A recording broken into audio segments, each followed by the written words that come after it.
Ladies and gents, welcome back to the FMB channel. I am Sefian FM. Today we're going to take a look at another tactic. So today's tactic is the Ten Hag. I'm scrolling up so I can actually read it correctly. Ten Hag's incredible quadruple winning 4-2-3-1 FM23 tactic.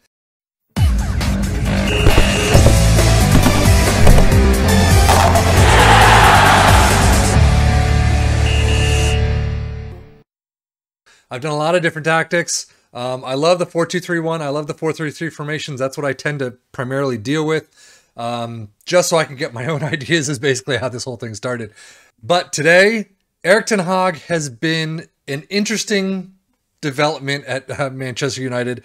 And it's interesting to see how they've gone through their whole situation. They're still struggling quite a bit. And as a Liverpool fan, I'm not going to talk too much about that. But it's kind of interesting to get into their heads, into their tactics, and see how things are. So we're going to try out a tactic that was created to mimic the Ten Hag formation and format, and we're going to see how they do. Now, I'm not going to talk about the site that I got this from, but I will link to the tactic in the description below. But now, the site that I got this from did do a write-up on this, and they used Man United, as a test. They used Ajax, and they used a team called Harrogate. Now, Man United, obviously you're going to choose them for a Ten Hag thing, for a Ten Hag tactic talk. They're usually up now in the top 6-ish, thereabouts anyway, with the money they spend, the players, some of the players they have. They should be doing really well. Ajax is already at the top of their levels, pretty much. And then Harrogate actually is, I want to say it's a League 2 team, if I'm not mistaken, but they're supposed to be, or the media has predicted that they're going to be 23rd. So they're not doing that well. So it's actually a good test for them.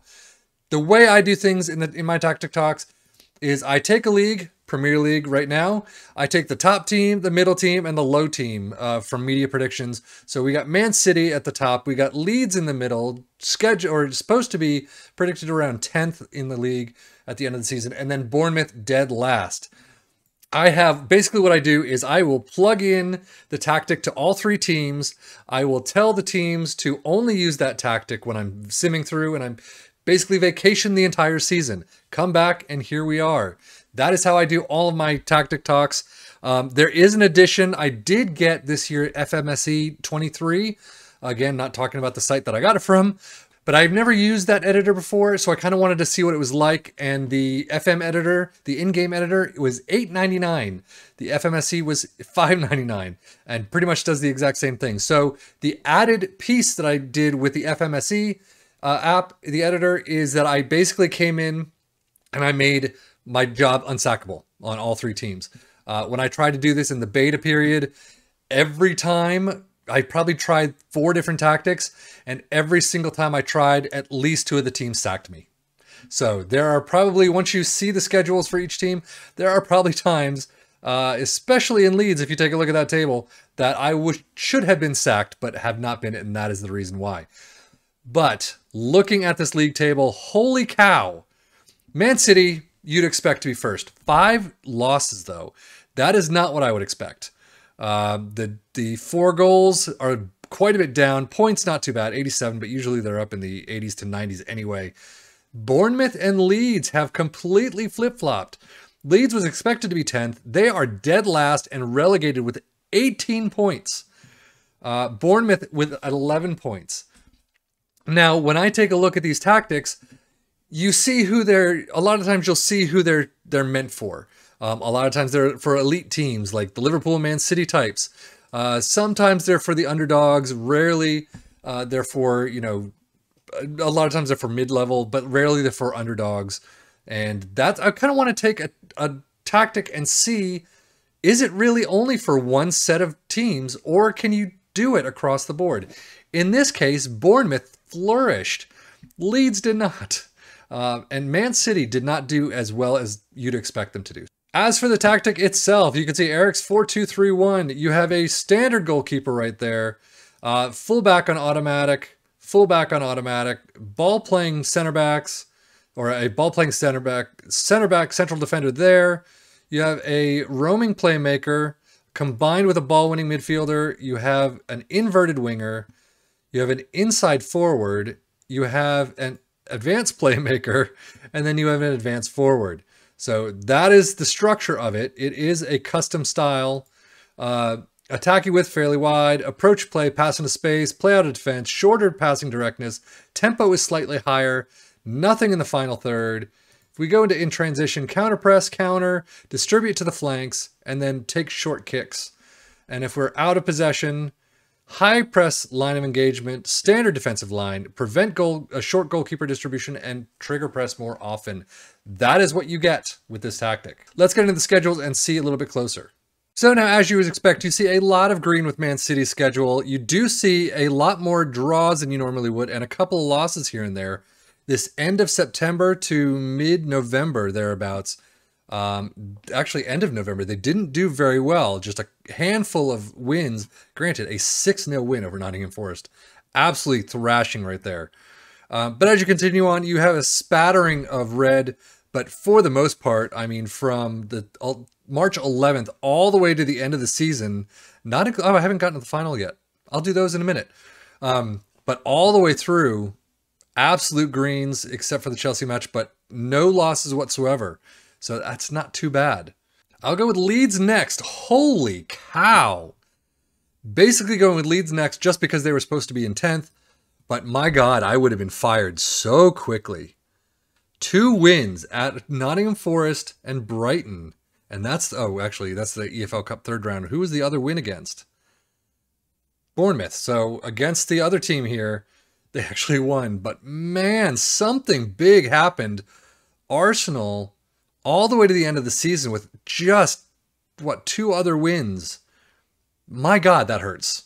That is tough to look at. And I will say, they're not by too much. They're just by a goal here and there, 0-3, 0-2.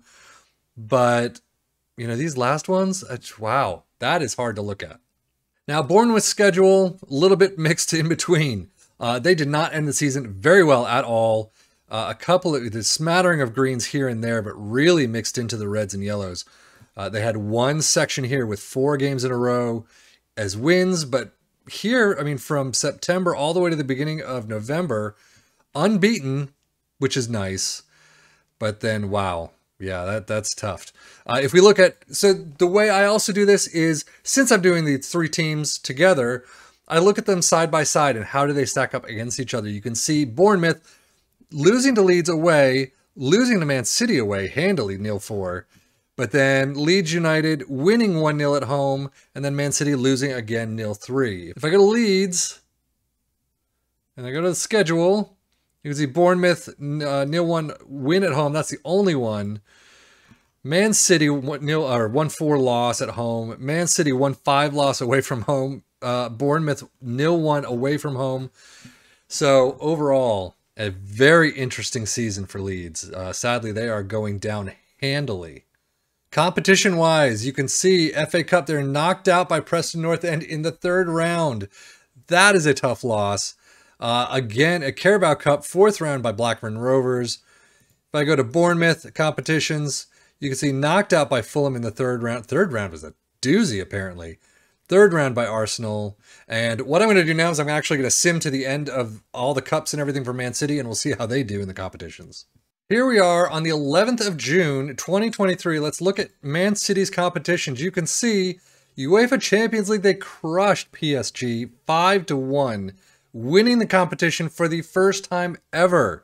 So the FA Cup, they did find themselves runners-up. I'm not sure to whom. We'll have to see about that. Tottenham Hotspurs knocked out in the corners of the Carabao Cup, winners of the FA Community Shield. So right now, 3 complete trophies for them this season. I will say, even with only 87 points, it's still a very successful season for them. I know that there's a lot of things that they would, if this was real world, that they would talk about and try and get better. But overall, 3 trophies is a pretty fantastic season, no matter what, and no matter what team you are.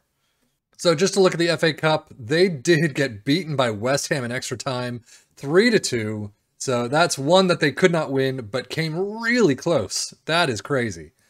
But if I look at the Premier League, just to see who wins out on stats, you can see Haaland with 32 goals. Actually, that's lower than a lot of the tactic tests that I've done. 846, however, is one of the highest. That's insane. Assist, Bernardo Silva with 12. Player of the match, 12 with Erling Haaland. Ederson gets 14 shutouts. And then both yellow cards. I mean, that was a yellow heavy tactic for these two teams. Lerma with 18 and Tyler Adams with 17. So overall, Man City absolutely dominating as usual. But it's interesting. A lot of the tactics talks that I've recorded so far and are getting to edit to post this week and next. You'll see a lot more of the three teams in these goals, average ratings, and assists and things like that.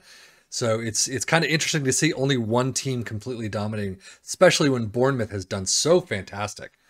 But the one other thing I want to take a look at before I depart is these team overview stats. Man City most goals, 101. Man United as the second at 81. Obviously, this tactic is geared for Man United. So if Man City weren't so dominant, I mean, look at that. Most points per game, 2.29. Most goals, 101. Fewest shots against, 335. Most shots for, 826. Most possession, fewest conceded. So, I mean, they are all over here. Games without winning leads. Damn, that really hurts. So that is a tough one for Leeds. But again, this is geared towards Man United. So if I wasn't simming through this and Man City was able to do their own tactics, who knows how Man United would have turned out. It could have easily been just a swap around. And then Liverpool coming in third with 79. Bournemouth with 59 in the top 7. So not too bad for Bournemouth, I will say. If you're Bournemouth, if you're a relegation level team, this might be something to look at. I'm sure there are other better candidates for tactics that I will be looking at in the coming weeks and months. But for right now, it's not a bad place to start. If you're Leeds, however, get as fast away from this as you possibly can. Find something else no matter what. But anyway, that is it for me, Seffian FM for the Football Manager blog channel. Thank you as always for watching. If you have other tactics you want me to test out, please let me know in the description below. If you want any other videos that you want me to highlight, let me know and we'll see what we can do. So anyway, that's it for me, Seffian FM. Thank you as always for watching. Take care and enjoy.